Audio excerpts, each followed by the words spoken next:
It's been so long. But I need to tell you this. This isn't just any Disney story. This is my account, my memories. And I need to share this with you. Because if I don't, someone else could be the next victim. I have to tell you this story.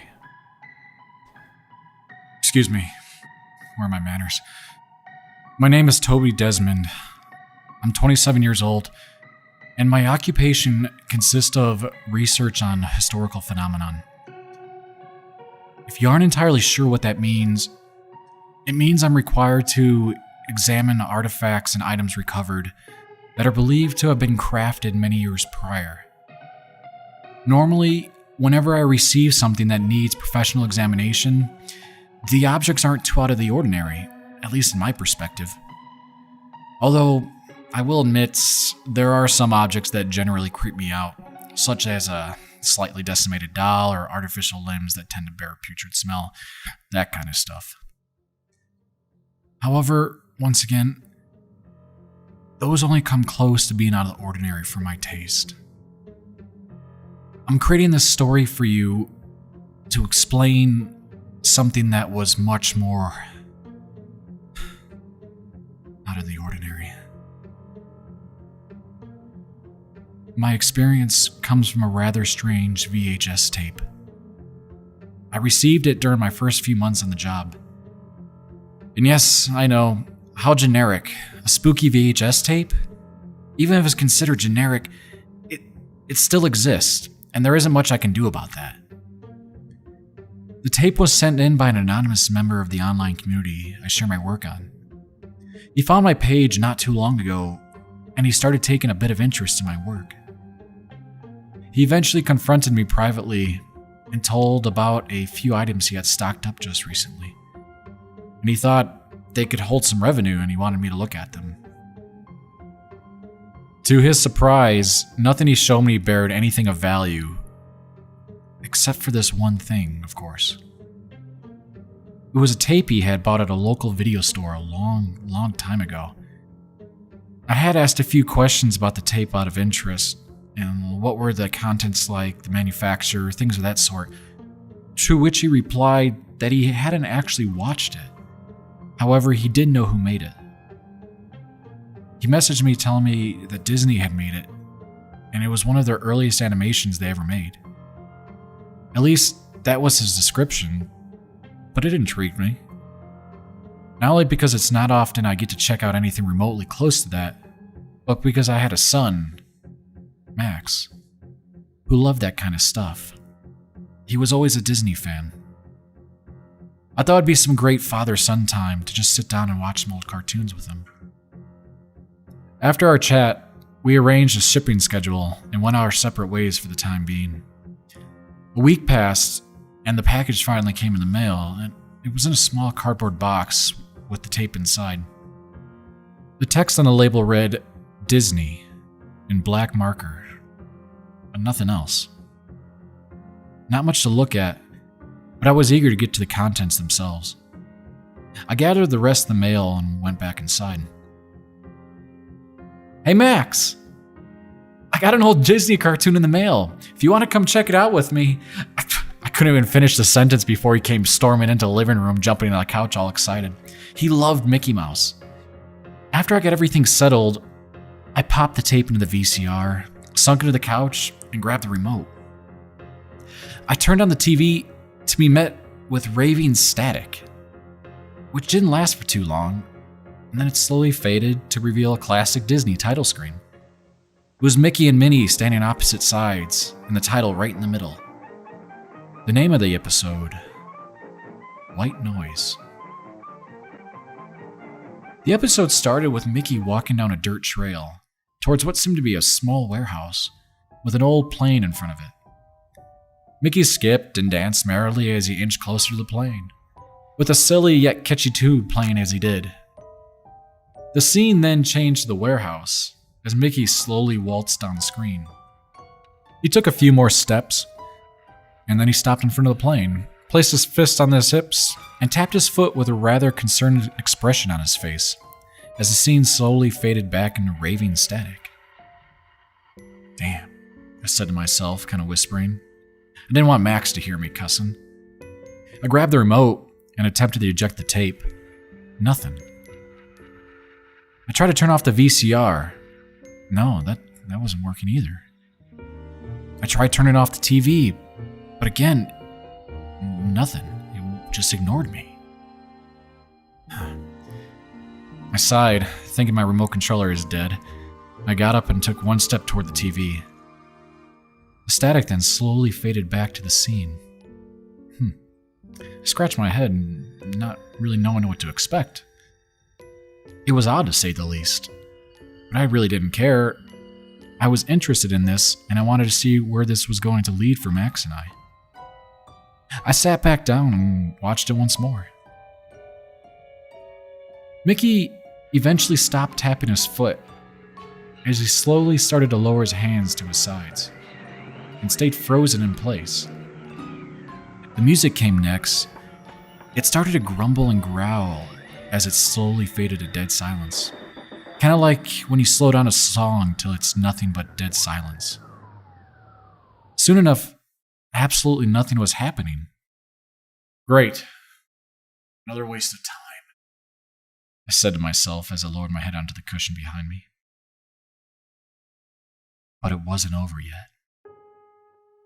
I jolted my head up to find Mickey staring at the screen with a dark smirk on his face. The tape began to rewind as it put itself back to the beginning and played from the title screen. But instead of both Mickey and Minnie standing opposite sides, this time there were two Mickeys. A plain white Mickey, which looked to be sketch yet to be finished, and the normal colored one. The episode's name remained the same, however, the text was marred and smeared in random places. The scene then changed the same as before with the dirt trail in the warehouse, but instead of Mickey skipping and dancing, he immediately started to have what appeared to be an epileptic attack as hysterical laughter accompanied him in the background. The scene didn't even move, it just stayed there as he twitched spastically. Eventually he collected himself and started sprinting toward the warehouse, clawing at the air in front of him as he turned his head and stared deep into the screen. The scene then changed the warehouse for a split second with the plane's engine ignited and the propeller spinning as Mickey dashed toward it, head first, prepared to have himself torn to shreds. Luckily for us, it was quickly cut off by the screen, progressively marring and cutting to black. Then it displayed a small line of text. Are you enjoying the show? I looked at Max. He was in utter shock, just as much as I was. He looked up at me and asked me what was happening. My mind drew a blank. I couldn't tell him, as I didn't know either. I told Max to leave. I didn't want him to watch any more of it. He'd seen enough. I wasn't sure that I wanted to keep watching myself, but I had to. I had to. Not because I'm an idiot, and certainly wasn't because I wanted to write some cheesy campfire story, but for the sake of curiosity. It was literally pulling me in, and I had to finish it. There was just no way I could stop it. The episode then cut to a straight line of text, which sped across the screen in a jet black background. It was just the words "ha-ha" over and over and over and over again, and then it halted and displayed another. This time at the bottom left of the screen. I can see you. I can see you. I didn't know what could see me, but I found out about as quickly as I had asked.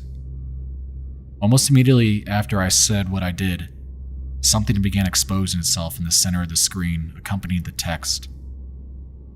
A blank white Mickey Mouse head emerged from the blackness, only showing two massive, empty eyes and a wide, blackened grin. Soon enough, it was completely visible, and it didn't even look like a drawing. It looked real. And considering everything that went down before, it felt like it really was. And my mouth just hung open because of it. What the hell? Mickey smiled even wider, sporting a large grin, split in multiple spots at the seams of his lips, along with these disgustingly grungy teeth. It heard me.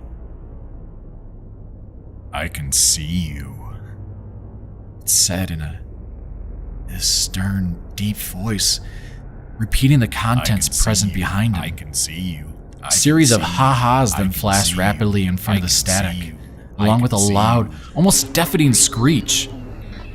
I had to cover my ears. It was so damn loud. The remote was right next to me. I could at least try to end it, but the horrid sound made it hard to move my hands from my ears. A moment passed, and it didn't stop. I didn't care anymore, and I didn't care if I was deaf just to stop it. I reached for the remote and shut it off, rescuing most of my sanity. My ears rang for a good few minutes, but luckily they didn't fucking explode. I looked over the doorway, and Max was standing right there. I scolded him for not listening to me when I told him to stay away. But he didn't hear me. His eyes were just glued to the screen, and he was frozen solid. It's not over yet, he said, still staring at that screen. What? What do you mean? But he didn't respond. And then the TV turned on. The TV turned itself on. I looked back to the screen to find what seemed to be a recording of the front of Sleeping Beauty's castle, straight out of a snuff film. Then I looked back over to Max.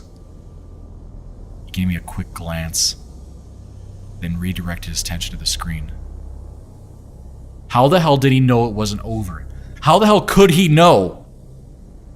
The episode then cut to the park versions of the mascots in what seemed to be in a dank basement, standing perfectly in line and facing the camera. I urged Max to get out once more, as if I could predict what was going to happen, but he wouldn't move. He just stared. The mascots, they started to laugh. It started out quiet, but it then got louder. Soon enough, they were screaming, full-on crying and screaming. Some of them started to break down onto their knees as they continued. Some of them just grabbed their heads and started thrashing around in place. But they wouldn't stop. They didn't stop. They were just fucking screaming on and on and on. And Max, he was just standing there perfectly still, staring at it all without batting an eye. I attempted to get up and get him out of the room, but I couldn't move. I literally couldn't move. I was paralyzed. Max! Max, can you hear me? He didn't respond. He was just in some sort of trance. He didn't even flinch. Max! Max, get out of the room! You've seen enough! Get out! I attempted to yell once more. He just stared at that damn screen. It didn't even look like he was breathing at this point. His chest wasn't even moving. Then the mascots stopped screaming, as if they were forced into a silence. I looked back over to Max to find him crying. Streams of tears rolled down his face, but he remained motionless. The mascots on the TV, they turned their heads towards the screen, and then froze for a few seconds. They eventually got up and stood in the same perfectly straight line they had before. They then slowly reached for their sides, and in the same manner raised several assortments of stained, rusted knives. Get out, Max! I practically screamed at him at this time. He started to cry even louder, as if he knew what was going to happen. The mascots then raised the knives up to their own throats and started to saw into them harshly. Max! They started thrashing around the room and the TV as a pool of crimson blood started drooling from the cavities in their necks. All the while, Max just stared at the bloody mess while I tried desperately to hold back vomit. The episode then abruptly ended with the still shot of the now lifeless costumes lying sprawled out on the floor, with one of them holding a plain white card with the words, "The End," scribbled onto it in the Disney font. I looked over to Max. He wasn't crying anymore. Instead, he was staring at me with a wide, unnerving grin on his face. He then raised his hands from his sides and placed them on his chin and scalp. "I can destroy you," he said, with a firm grasp. He took his hands and broke his own neck with such force that I didn't even think he had, and dropped to the floor with that stare and smile still remaining. Everything was silent for a moment. Eventually, I gathered what was left of my sanity and rushed over to him.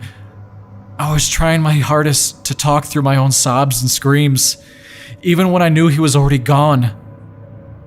I looked over to the TV, and in the middle of the screen, I saw that plain white Mickey face, laughing and staring at me.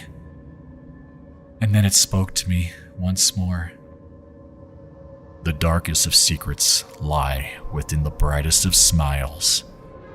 Do you see that now, Tobias?" My mouth. I couldn't close it. I just watched as the TV shut off by itself. And I was left alone with my son's lifeless body. I started to cry as I buried my face in Max's chest, holding onto his hand as it all came to a close.